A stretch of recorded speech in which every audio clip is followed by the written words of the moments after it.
Bismillahirrahmanirrahim. Assalamualaikum warahmatullahi wabarakatuh. Tajuk yang seterusnya adalah perkembangan ekonomi pada kerajaan Abbasiyah iaitu tajuk yang ke-23. Jadi pengenalannya, kita akan melihat kepada perkembangan pendidikan sangat bergantung kepada ekonomi. Yang mana sekiranya ekonominya kuat, maka pendidikan akan dapat dilaksanakan dengan baik. Okey, seterusnya Khalifah Abu Ja'far Al-Mansur telah memindahkan pusat kerajaannya daripada Damsyik ke Baghdad dan sekaligus menyebabkan ekonomi meningkat. Okey, seterusnya kita nak melihat Baghdad, bila mana perpindahan daripada dalam Damsyik ke Baghdad. Jadi sekarang kita nak lihat apakah dia keistimewaan Baghdad pada masa itu. Jadi Baghdad ini pertamanya ia adalah laluan perdagangan, pedagang-pedagang daripada timur dan barat. Okey, maksudnya dia adalah tempat tumpuan. Yang kedua, di Baghdad ni terkenal pasar yang dinamakan Suq Baghdad, pasar Baghdad, yang mana dinyatakan ia adalah tempat tumpuan pedagang-pedagang daripada Parsi. Parsi ni maksudnya negara Iran lah sekarang ni. Okey, yang seterusnya adanya ladang-ladang pertanian dan tempat-tempat penternakan yang menyalurkan hasil-hasil pertanian tersebut ke satu pasar namanya Suq Al-Bakhr. Okey, jadi dua pasar yang terkenal, satunya Suq Baghdad, yang keduanya Suq Al-Bakhr. Okey, kedudukan kota Baghdad. Kita nak lihat kedudukan kota Baghdad ini. Ada hampir ada 6 ciri-cirinya. Yang pertamanya, Baghdad ini telah dibina oleh Abu Ja'far Al-Mansur dan dia berada di tebing sungai Dajlah. Dan kota Baghdad ini bentuknya dia mempunyai 4 pintu. Untuk masuk ke kota Baghdad ini, dia ada 4 pintu. Okay, itu gambaran kota Baghdad. Yang seterusnya, kota Baghdad ini benteng pertahanannya sangat kukuh, dan kedudukan kotanya, di tengahnya adalah terdapat istana khalifah dan juga Masjid Jami' Al-Mansur. Okey, sektor ekonomi kerajaan Abbasiyah berkisar kepada 3 faktor utama. Yang saya nak sebutkan, yang pertamanya adalah pertanian. Jadi yang menyumbangkan ekonominya adalah pertanian. Yang kedua, yang menyumbangkan ekonominya adalah perindustrian. Yang ketiganya, yang menyumbangkan ekonominya adalah melalui perdagangan. Jadi pelajar-pelajar kena ingat, jadi nak membangunkan ekonomi Baghdad ini, jadi pertamanya kita lihat kepada pertanian, yang kedua lihat kepada industri perkilangan, yang ketiga melihatkan kepada siri-siri perdagangan, pedagang-pedagang yang keluar masuk ke Baghdad. Jadinya Ustaz akan perincikan. Jadi antara tiga ciri tadi, yang pertama pertanian, yang kedua perindustrian, yang ketiga perdagangan. Okey, kita tengok satu-satu. Okey, pertanian.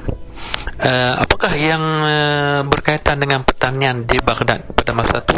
Yang kehebatannya adalah, yang pertama kita lihat dibinanya saliran-saliran yang mengairi kawasan pertanian, dan dia diuruskan oleh Dewan Al-Ma'. Okey, kamu kena ingat, Al-Ma' tu maksudnya air, Dewan tu jabatan air. Okey, yang seterusnya melebarkan sungai. Okey, sungai-sungai diluaskan untuk menampung air. Yang ketiganya, dia membina empangan sebagai pusat untuk menyalurkan air ke seluruh negara. Jadi kita ambil daripada mudahnya, kita ambil daripada bawah lah. Dibina empangan, kemudian dilebarkan sungai itu sampailah pada saliran, kemudian sampailah ke hasil tempat-tempat pertanian.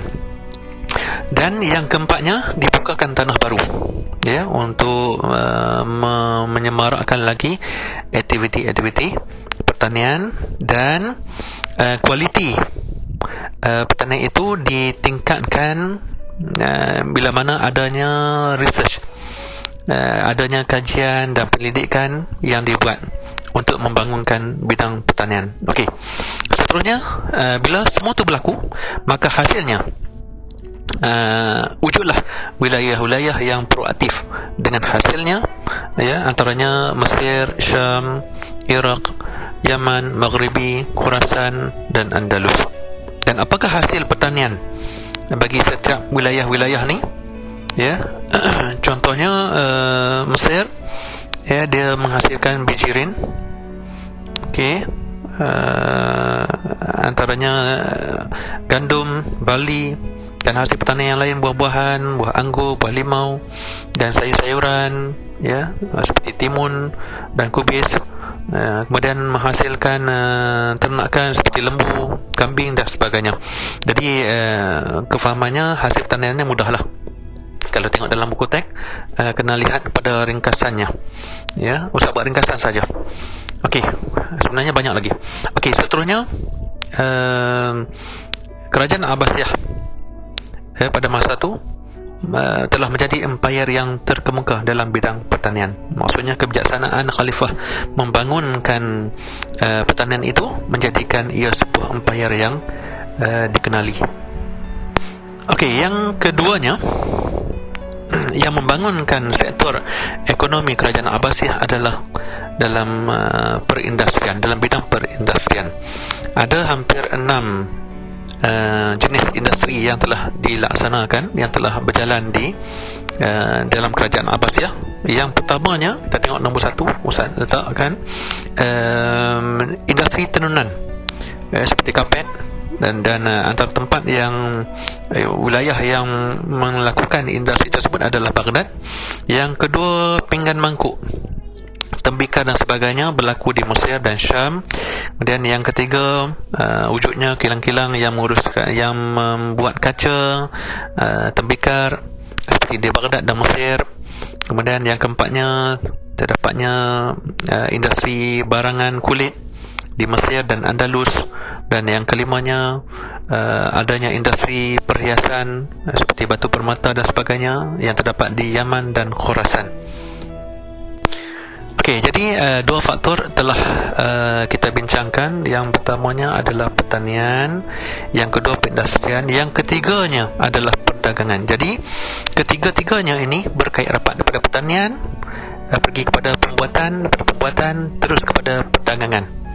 Okey, jadi sikl ini berlaku yang menyemarakkan lagi perkembangan ekonomi pada kerajaan Abbasiyah. Itu key dia. Dan antara langkah faktor berkembangnya perdagangan pada masa ini adalah saya letakkan ada 4 faktor. Yang pertamanya, pembukaan wilayah baru. Bila mana terbukanya wilayah-wilayah yang baru, maka pasaran ekonomi itu, barang-barang itu dapat diluaskan, ya. Permintaan daripada pengeluaran sampailah kepada permintaan. Jadi dengan wilayah yang luas, maka pasarannya menjadi luas. Okey, yang kedua, industri perkapalan, ya, berkembang dengan hebatnya, yang menyebabkan perdagangan menjadi makin rancak. Okey, dan memudahkan pedagang-pedagang. Okey, yang seterusnya, kemahiran orang Arab, ya, sejak zaman jahilah. Jadi memanglah tradisi orang Arab, ya, semenjak zaman berzaman, ya, mereka ni mahir dalam berdagang. Okey, yang seterusnya, langkah positif kerajaan. Okey, jadi Ustaz nak bawakan langkah positif kerajaan ni, kita huraikan sikit apakah yang dilakukan oleh kerajaan. Okey, kerajaan telah melakukan beberapa inisiatif dalam merancangkan aktiviti perdagangan ini. Yang pertamanya, dibina pusat perniagaan dan juga diletakkan pergi-pergi untuk pengguna. Jadi pergi ini adalah sumber mata air yang akan digunakan oleh orang awam dan terutamanya bagi peniaga-peniaga. Jadi dengan sebab itu, jadi ianya adalah sebagai satu kemudahan yang baiklah untuk peniaga-peniaga.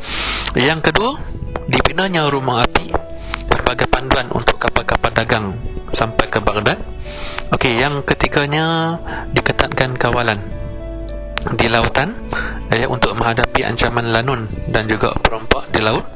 Okey, yang keempatnya, pelabuhan menjadi tumpuan pedagang seperti Jadi wujudnya pelabuhan-pelabuhan pada masa ini dengan sebab rancaknya ekonomi, antaranya pelabuhan di Baghdad, di Basrah, Antakya, Amman, pelabuhan Aden, Kahirah dan Iskandaria. Okey, pergerakan pedagang Muslim. Jadi kita dah bincang dah antara apakah yang dibuat oleh kerajaan dalam bidang perdagangan, apakah yang dibangunkan oleh khalifah. Sekarang ni kita nak lihat pergerakan pedagang-pedagang Muslim, iaitu pedagang daripada Baghdad. Mereka akan berdagang ke mana? Laluan-laluan ke Canton, China, yang disebut sebagai laluan sutra, dan laluan mereka adalah Samarkand dan Turkistan. Ini dinamakan sebagai laluan sutra. Jadi pelajar kena ingat, laluan sutra ni melibatkan tempatnya Samarkand dan Turkistan. Okey, yang keduanya adalah Baghdad. Pedagang-pedagang daripada Baghdad pergi ke Andalus dan Eropah Barat. Yang ketiganya daripada Baghdad pergi ke Selatan Afrika dan Madagaskar. Jadi pedagang-pedagang Muslim ni ada 3 lah ya. Yang pertama ke China, laluan sutra. Yang kedua ke Andalus. Yang ketiga ke Selatan Afrika dan Madagaskar.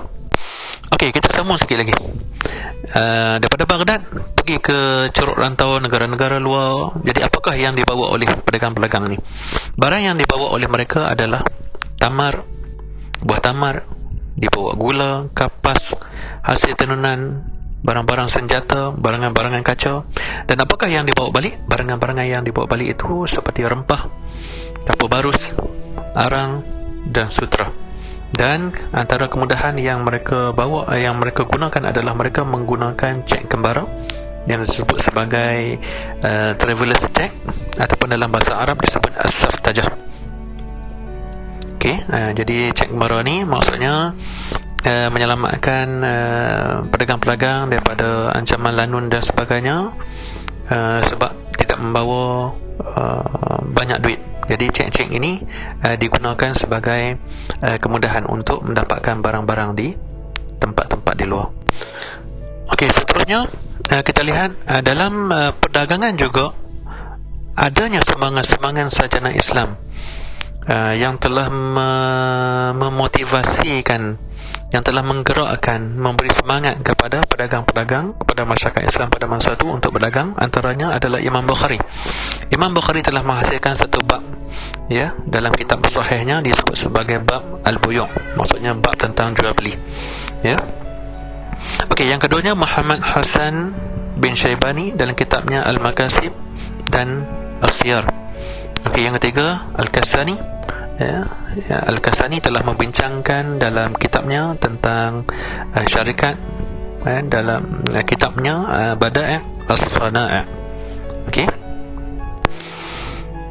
Okey, seterusnya adalah sumber-sumber keuangan kerajaan. Yang ni pelajar-pelajar kena ingat dan kena hafal. Okey, yang pertamanya adalah zakat. Zakat ini melihat kepada haul dan juga melihat kepada nisab. Maksudnya haul ni maksudnya tempoh masa, cukup tempoh masa dan cukup timbangan, maka diperlukan keluarkan zakat. Yang kedua kharaj. Kharaj ni adalah cukai tanah yang dikenakan kepada orang Islam dan juga orang bukan Islam yang telah mengusahakan tanah di wilayah Islam. Yang ketiganya adalah al-ghanimah. Ghanimah adalah harta rampasan perang, yang mana 4/5-nya ataupun 80%-nya diberikan kepada pejuang-pejuang Islam. Okey, diagihkan kepada pejuang-pejuang Islam. Okey, yang seterusnya adalah al-fai, iaitu harta yang diperolehi tanpa melalui peperangan. Yang seterusnya adalah al-jizyah, iaitu hanya dikenakan kepada non-Muslim. Tapi kalau dia dah masuk Islam, maka jizyah tak kenalah. Okey, yang terakhir adalah usyur. Usyur ni adalah cukai yang dikenakan kepada kapal dagang yang masuk ke Baghdad pada masa itu, iaitu 1/10, ya, 1/10 yang dikenakan kepada pedagang-pedagang. Jadi ingat, usyur ni maksudnya asal pada perkataan asyarah 10. Okey, seterusnya kita melihat kepada badan yang menjaga harta negara. Jadi dalam kerajaan Abbasiyah, Baitul Mal berfungsi sebagai pemegang aset negara dan dia diketuai oleh Sahibu Baitul Mal. Okey, jadi pengarahnya adalah Sahibu Baitul Mal dan di bawahnya terdapat dua jabatan. Jadi ikut flow dia, yang pertamanya adalah Dewan Al-Kharaj, iaitu jabatan hasil. Kemudian Dewan Nafaqah, iaitu jabatan keuangan. Jadi kita mudahnya macam ni. Dewan Al-Kharaj, jabatan hasil, dia mengutip cukai. Ya, cukai-cukai yang kita bincangkan ada 7 atau 8 cukai tadi. Zakat, Al-Fai, Al-Ghanimah, Al-Jizyah. Okey, dikutip. Kemudian duit itu diuruskan oleh Dewan An-Nafaqah, iaitu jabatan keuangan. Ya, jabatan keuangan fungsinya adalah menguruskan perbelanjaan tersebut ke jabatan-jabatan yang lain, seperti membayar gaji kaki tangan. Okey, jadi Baitul Mal ini dipantau oleh dua dewan di atasnya. Yang pertamanya adalah Dewan Al-Azimah, iaitu jabatan audit negara. Okey, jadi jabatan audit ni dia nak tengok duit keluar ke mana, daripada mana, disalurkan ke mana. Okey, yang seterusnya Dewan Al-Usul. Dewan Al-Usul ni adalah kalau kita di Malaysia ni adalah Kementerian Dalam Negeri lah, yang menguruskan tentang perjalanan Baitul Mal. Okey, dan yang terakhirnya adalah apakah kesan yang berlaku, aktiviti-aktiviti daripada peranan khalifah, perdagangan, perindustrian, pertanian dan sebagainya. Apakah kesannya? Okey, ada 3 kesan di sini. Yang pertamanya, rakyat menikmati taraf hidup yang lebih baik. Yang kedua, dapat disediakan prasarana seperti tali air dan sebagainya. Yang ketiganya, menyediakan peluang pekerjaan kepada rakyat.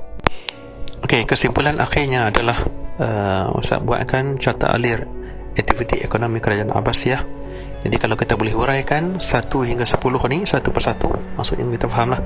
Yang pertama, kita ceritakan tentang pengenalan ekonomi kerajaan Abbasiyah. Yang kedua, kita ceritakan tentang keistimewaan Baghdad, bila mana berpindah daripada Damsyik ke Baghdad, yang dilakukan oleh Khalifah Abu Ja'far Al-Mansur. Kemudian ciri-ciri Baghdad tadi, contohnya benteng pertahanan yang kuat, mempunyai 4 pintu untuk masuk ke kotanya, yang terdapat Istana Khalifah dan Masjid Jami' Al-Mansur di tengah-tengahnya. Okey, yang keempatnya adalah sektor ekonomi, iaitu pertanian, perindustrian dan perdagangan. Okey, yang tu pelajar tengok balik nanti. Okey, yang kelimanya adalah faktor berkembangnya perdagangan. Okey, yang keenam, pergerakan pedagang Muslim. Ada 3 tempat pedagang pergi, antaranya ke China melalui laluan sutera. Okey, kemudian yang ketujuhnya, sumbangan sarjana-sarjana Islam. Okey, menghasilkan kitab-kitab Al-Buyuk dan sebagainya. Kemudian yang ke-8nya adalah sumber pendapatan kerajaan Abbasiyah yang kita bincangkan, contohnya Al-Ghanimah dan sebagainya. Kemudian yang ke-9nya adalah Baitul Mal. Apakah dewan yang berada di bawah Baitul Mal, siapakah pengarahnya, dan apakah yang mengawal Baitul Mal, dan yang terakhirnya adalah kesan ekonomi. Okey, jadi semoga penerangan ini dapat menjadikan pelajar dapat manfaat dan dapat mengingat dengan baik. Okey, terima kasih.